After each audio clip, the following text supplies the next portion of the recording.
Hello, my name is Jane Wiggins. I run a small business, FM Tutor and Associates Limited. We are a recognised centre for the BIFM levels 4, 5 and 6 qualification. I'd like to talk to you today about the Level 4 award, which is a very popular starting course comprising just 2 units for 12 credits, so it'll only take you 2 to 3 months to get this qualification. So what does it involve? The first unit is mandatory unit 401, and this comprises a variety of different topics, starting off with the scope and extent and definitions of what FM is all about, going on to the range and diversity of the services that are provided in different organisations across the public, private and not-for-profit sectors, and how these services may be delivered. We then also talk about the relationship between the FM department and other business units and operational departments in most organisations. We then go into a bit more detail about some of the services that you find delivered by the FM team. We talk about soft FM, hard FM, we talk about space and its management, and we talk about estates management and the fixed assets and how they're both managed and maintained. We then go on to talk about the people that make up the FM team. We talk about the various functional activities that take place in FM departments, and we also talk about the roles and responsibilities at different levels in different organisations that FMs could get. This is particularly useful if you're not doing FM yet and you want to know a bit more about what kind of jobs and what kind of careers you could potentially have in the future. And to end the unit, the 401 unit, we then talk about CSR, the key principles, and what makes up sustainable FM. We then discuss how we're going to get these principles and behaviours of sustainable facilities management involved in the teams and in the activities that everyone does in FM. That makes up the overview. As you can see, it's a broad spectrum of topics and subjects and gives you that grounding into what is facilities management.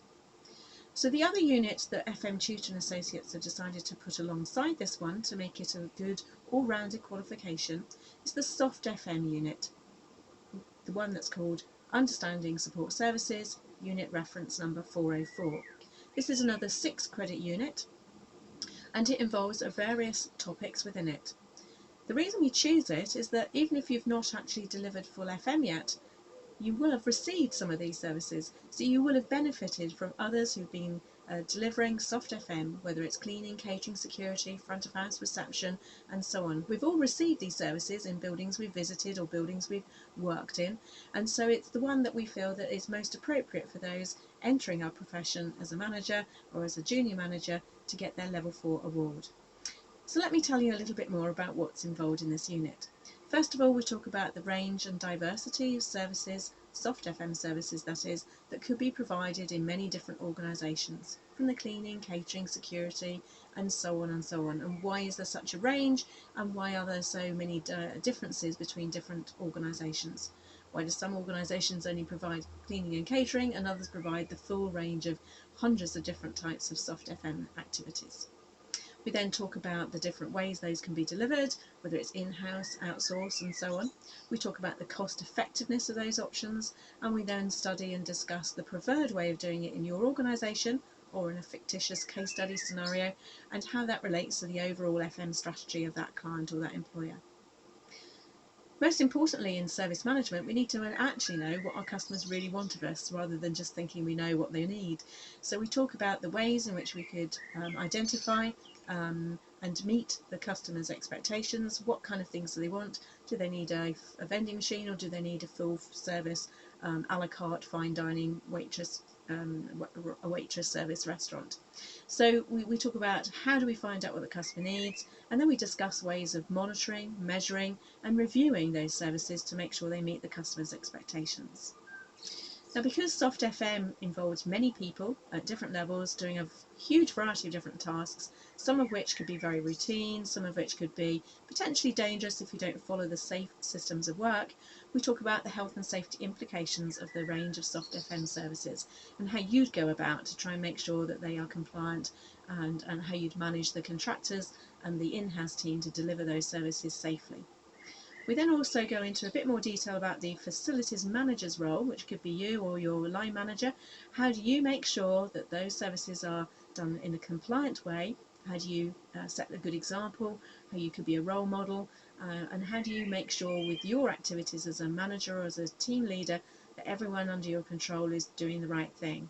We might also, for example, discuss whether it would be a good idea to get a health and safety qualification as a facilities manager. And finally, to round off this subject on support services, we need to talk about money, the budget. No services can be delivered without understanding the budget that's required to deliver the services. So we talk about how to set the budget, how to monitor it and manage it, and we talk about the issues that happen when you do your variation analysis and find out that you're under budget or perhaps over budget. But the most important one is understanding what happens when you're in a negative situation and you've overspent, or the costs are too high, and you've got to address the situation, you've got to reconcile the adverse budget, and that's the final area of the units that we study. And that really then wraps up the whole of the 404, Understanding Support Services Soft FM. So as you can see from the 2 units, we cover a wide range of topics within these 2 separate units that comprise the Level 4 award.